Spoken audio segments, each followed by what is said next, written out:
അസ്സലാമലൈക്കും welcome back to ഉമ്മി and me. അപ്പൊ ഇന്ന് ഞാൻ വന്നിട്ടുള്ളത് നമുക്ക് എല്ലാവർക്കും ഒരുപാട് ഇഷ്ടപ്പെട്ട ഒരു സ്നാക്കാണ് ബോംബെ മിക്സ്ചർ. അപ്പൊ അത് എങ്ങനെ ചെയ്യാന്ന് നമുക്ക് കണ്ടു നോക്കാം. ആദ്യം നമുക്ക് വേണ്ടത് മസൂർ ദാലാണ്. അത് ഞാൻ 1.5 കപ്പ് എടുത്തിട്ടുണ്ട്. അത് നന്നായിട്ട് കഴുകി വൃത്തിയാക്കിയതിന് ശേഷം വെള്ളം ഒഴിച്ച് കുതിർക്കാൻ വെക്കണം. ഒരു 2-3 മണിക്കൂർ കുതിർക്കാൻ വെക്കണം. മസൂർ ദാല് നോർമലി നമുക്ക് കടകളിൽ നിന്ന് വാങ്ങിക്കാൻ കിട്ടും. ഹോൾ മസൂർ ദാൽ എന്ന് തന്നെ പറഞ്ഞ് വാങ്ങിക്കണം, എന്നാലേ മുഴുവനായിട്ടുള്ള പരിപ്പ് കിട്ടുള്ളൂ. ഇനി നമുക്കിതിൻ്റെ മാവ് റെഡിയാക്കാം. അതിനുവേണ്ടി 2 കപ്പ് കടലമാവ്, 3 കപ്പ് അരിപ്പൊടി, വറുത്ത അരിപ്പൊടിയാണ് ഞാൻ ഇതിൽ ഉപയോഗിച്ചിട്ടുള്ളത്. നമ്മൾ പത്തിരിയൊക്കെ ഉണ്ടാക്കാൻ യൂസ് ചെയ്യണത്. അതിട്ട് കൊടുത്ത് ഒരു 1/2 ടീസ്പൂൺ മഞ്ഞൾപ്പൊടിയും, ഇത് ബ്ലാക്ക് സോൾട്ട് ആണ്, ഒരു 1/2 ടീസ്പൂൺ ബ്ലാക്ക് സോൾട്ടും കൂടി ഇട്ട് നന്നായിട്ടൊന്ന് മിക്സ് ചെയ്തെടുക്കാം. ഇനി ഇതിലേക്ക് കുറച്ച് വെള്ളം ആഡ് ചെയ്ത് ഇടിയപ്പത്തിനൊക്കെ മാവ് കുഴച്ചെടുക്കില്ലേ, അതേപോലെ കുഴച്ചെടുക്കാം. ഇത് നോർമൽ പച്ചവെള്ളമാണ്. ഈ ഒരു പരുവത്തിൽ കുഴച്ചെടുത്തിട്ടുണ്ട്. സോഫ്റ്റ് ആയിട്ടുള്ള ഒരു മാവാണ്. ഈ ഒരു ചെറിയ അച്ചാണ് നമുക്ക് വേണ്ടത്. അത് നമ്മൾ ഇട്ടിട്ട് മാവ് ഇട്ട് കൊടുക്കാം.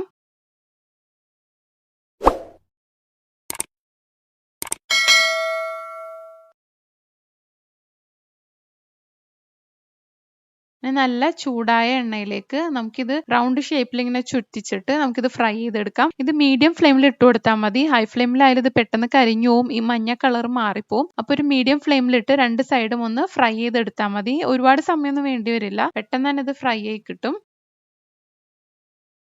അതുപോലെ എല്ലാ മാവും ഇതുപോലെ ഫ്രൈ ചെയ്തെടുക്കണം. നമ്മൾ നേരത്തെ കുതിർത്ത് വെച്ച മസൂർ ദാലാണ്. അത് നല്ലപോലെ വെള്ളമൊക്കെ കളഞ്ഞൊന്ന് ഡ്രൈ ആക്കി എടുത്തിട്ടുണ്ട്. അത് നമുക്ക് ഫ്രൈ ചെയ്തെടുക്കാം. ഇതിപ്പോൾ ഞാൻ കുറച്ചധികം ക്വാണ്ടിറ്റി മിക്സ്ചറിന് വേണ്ടിയിട്ടാണ് ഇത്രയും മാവ് എടുത്തിട്ടുള്ളത്. നിങ്ങൾക്ക് ഇത്രയും വേണ്ടെങ്കിൽ ഈ പറഞ്ഞ അളവിന്റെ പകുതി എടുത്താൽ മതിയാവും. ഈ മസൂർ ദാൽ ഒന്ന് ഫ്രൈ ചെയ്ത് കിട്ടാൻ കുറച്ച് സമയം എടുക്കട്ടെ. ഇതിപ്പോൾ ഞാൻ പെട്ടെന്ന് കാണിക്കണേണ്. ഇത് ഫ്രൈ ചെയ്ത് വന്ന സമയത്ത് പരിപ്പ് ഇങ്ങനെ പൊട്ടി വരാൻ തുടങ്ങും. അപ്പോൾ മനസ്സിലാവും ഇത് ഫ്രൈ ആയിട്ടുണ്ടെന്ന്. ഇനി നമുക്ക് നേരത്തെ ഫ്രൈ ചെയ്ത് വെച്ച മിക്സ്ചർ ഒന്ന് ഇതുപോലെ പൊടിച്ചു കൊടുക്കാം.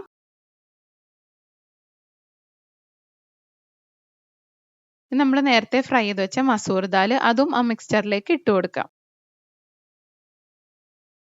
ഇനി ഇതിലേക്ക് ഇട്ട് കൊടുക്കുന്നത് ഒരു 1/2 ടീസ്പൂൺ ബ്ലാക്ക് സോൾട്ട് ആണ്. ഈ ബ്ലാക്ക് സോൾട്ട് ആണ് ഇതിന്റെ മെയിൻ ഇൻഗ്രീഡിയന്റ്. ഇനി ഇത് നന്നായിട്ട് മിക്സ് ചെയ്ത് കൊടുക്കാം. വേറെ ഉപ്പോ ഒന്നും ഇതിന് ആവശ്യമില്ല, ബ്ലാക്ക് സോൾട്ട് മാത്രം മതി. അതാണ് ഈ എഗ് മിക്സ്ചർ അല്ലെങ്കിൽ ബോംബെ മിക്സ്ചറിന്റെ ആ ടേസ്റ്റ് കിട്ടുന്നത് ഈ ബ്ലാക്ക് സോൾട്ട് ആണ്. ഇത് നമ്മൾ ഇപ്പൊ 1/2 ടീസ്പൂൺ ഇട്ട് കൊടുത്തിട്ടുണ്ട്. ഇനി നമുക്ക് ഇത് കുറവാണെങ്കിൽ അതിനനുസരിച്ച് കുറച്ചും കൂടി ആഡ് ചെയ്ത് കൊടുക്കാം. എന്നാലും ഒരുപാടൊന്നും വേണ്ടി വരില്ല. നമ്മുടെ ടേസ്റ്റിനനുസരിച്ച് നമുക്കത് കഴിക്കുമ്പോൾ ഒരു ടേസ്റ്റ് മനസ്സിലാവും, അതിനനുസരിച്ച് ഇട്ട് കൊടുത്താൽ മതി. നമുക്ക് വീട്ടിലുള്ള ഇൻഗ്രീഡിയൻസ് കൊണ്ട് പെട്ടെന്ന് റെഡിയാക്കാൻ പറ്റിയ ഒരു സ്നാക്ക് തന്നെയാണ് ബോംബെ മിക്സ്ചർ. ബ്ലാക്ക് സോൾട്ട് മാത്രം ചിലപ്പോൾ ഉണ്ടാവില്ല, അതിന് ഒരുപാട് റേറ്റ് ഒന്നും ആവില്ല. എല്ലാ ഷോപ്പിലും അവൈലബിൾ ആയിരിക്കും. അപ്പൊ എല്ലാവരും ട്രൈ ചെയ്ത് നോക്കണം. അപ്പൊ ഇനി ഇതൊന്നും കടയിൽ നിന്ന് വാങ്ങിക്കേണ്ട ആവശ്യമില്ല, നമുക്ക് വീട്ടിൽ തന്നെ ട്രൈ ചെയ്യാം. എല്ലാവരും ഉണ്ടാക്കിയിട്ട് കമന്റ്സ് ഒക്കെ അറിയിക്കണം. വീഡിയോ ഇഷ്ടപ്പെട്ടെന്ന് വിചാരിക്കുന്നു. ഇനിയും നല്ലൊരു വീഡിയോ ആയിട്ട് വീണ്ടും കാണാം.